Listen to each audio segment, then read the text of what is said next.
Hey everybody, I wanted to fill you in on a small controversy that you may have observed if you are on Twitter, and if you're not on Twitter, God bless you. I don't know that I would recommend getting on at this point if you can save yourself the aggravation. Um, Basically, here's what happened. Around a year ago, one of my online informants told me that a prominent Twitter personality who is a commentator on politics, but also a commentator on pop culture and video games and all that kind of stuff, was somebody who had a variety of prominent neoconservative connections. And so I emailed this person. His online pseudonym is Neon Taster, and said to him,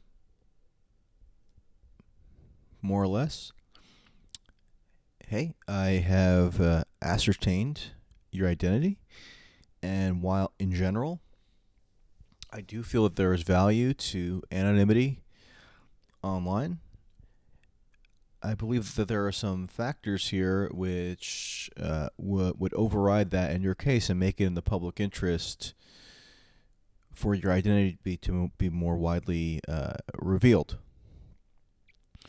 Now, who is this person? Well, his name is Noam Blum, and he worked for a prominent neoconservative think tank called the Hudson Institute, in a capacity that involved him doing, he claims, technical and web work and also social media consulting. So you have an individual who gained some influence on Twitter in particular, benefiting from the institutional backing of a prominent neoconservative think tank, and not disclosing this. I also came to understand that he is a descendant of the country's most prominent neoconservative familial dynasty, that of Norman Podhoretz, whose son, Noam's uncle, John Podhoretz, is the editor of the country's leading neoconservative magazine, Commentary. And another of Noam Blum's uncles is Elliot Abrams. Does that name ring a bell? Elliot Abrams is the special representative for the Trump administration on Venezuela and has been carrying out regime change initiatives in that country. So, Noam Blum, being a regular commentator on these matters in which his family has a direct role, I believed forfeited the right to total online anonymity, and those who were consuming his views and just seeing him pop across the screen on Twitter had a right to further information about his identity. But a year ago I said, you know what, I'm just going to leave this one alone. It's not worth the aggravation. In the ensuing year, Noam Blum revealed his identity. He started doing Twitch streams online under his real face and image and physical body. And so anybody who watches his video game streams could easily take his face and just find out who exactly he is. And furthermore, he has revealed his familial connections on Twitter in the past, so it's not as though this information was non-public. Much of it already was public. It was just a matter of somebody crystallizing it. So, this was not a major priority to me for a while. Although I did notice that since the Iran hostilities have broken out, he's launched into pro-war agitation mode. And yesterday made some kind of snippy comment, and of course I replied with a snippy insult to him, and he said something to the effect to me, "Oh, you know what? Maybe I should tell everybody about the time you threatened to dox me a year ago. I can show everybody the email that you sent me." So I said, "Okay, I'm just going to put the information out there then," and I did. Noam Blum, aka Neon Taster,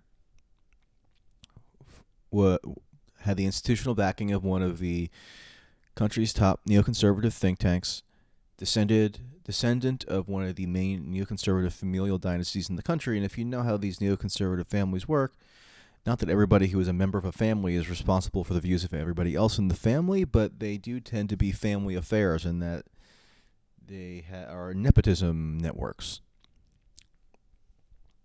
And this is something that you can see going back years. There's a big body of literature on it, stemming from the time of the Iraq War, when all the most prominent neoconservatives seem to be related to one another.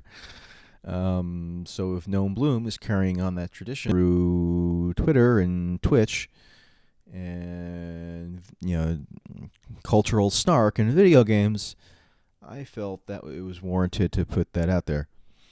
Now, to call this doxing is again a lie, because the term doxing, I have come to understand, has been abused by people across the political spectrum who would prefer that pertinent information be kept under wraps. Doxing, I thought, was initially a term coined to refer to when somebody who lacked power or lacked any real influence over anything wrongly has their identifying information published and circulated on the internet. That's not the case for Noam Blum. He was, again, a think tank employee, and he has accrued a certain measure of power and influence by way of his social media presence, which is, if yesterday was any indication, is very much connected to the online conservative / libertarian world, who all rushed to his defense. And one reason they rushed to his defense is because most of them seem to know exactly who he was. So here's another thing. When people who are in powerful social / political circles all know something and you don't know it, generally there's a journalistic incentive there to make sure the public knows it. So if he's, palling around with these, right of center social media personalities, and they know that it's Noam Blum, scion of the Podhoretz dynasty, then the public has a right to know as well. And that's my thinking on the subject.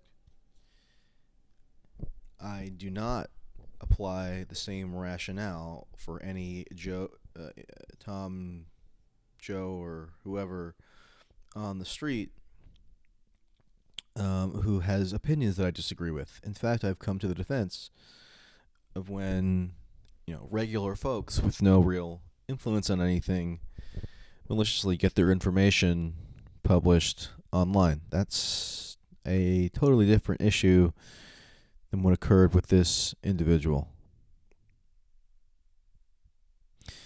And if he's going to be spreading pro-war views on social media, then surely his think tank affiliation is worth disclosing. And if he didn't want that to be revealed, then he sure did a bad job of it by putting out his identifying information on Twitter and Twitch. So it's not doxing when the supposed subject of the doxing already put out their information, right? And have proven that he or she is a legitimate object of journalistic scrutiny. So, my position is that the social media discourse, such as it is, has been benefited by the more widespread knowledge of this individual's affiliations, background, and identity, because then people can make a more informed assessment of him when they see his, especially pro-war commentary flooding across their timeline. So that's my position. If you disagree with it, happy to discuss in a rational way. Lots of people got angry, especially on the right of center, which seems to be a trend ever since this Iran thing broke out. But don't worry, I suspect that sooner rather than later, I'll be back to your regular scheduled programming of denigrating Democrats for their ridiculous Russiagate / impeachment crusade, among other things. But sometimes the partisan dynamics shift over the course of events, and you just have to kind of deal with it. And so that's a status update for you. And I will talk to you later.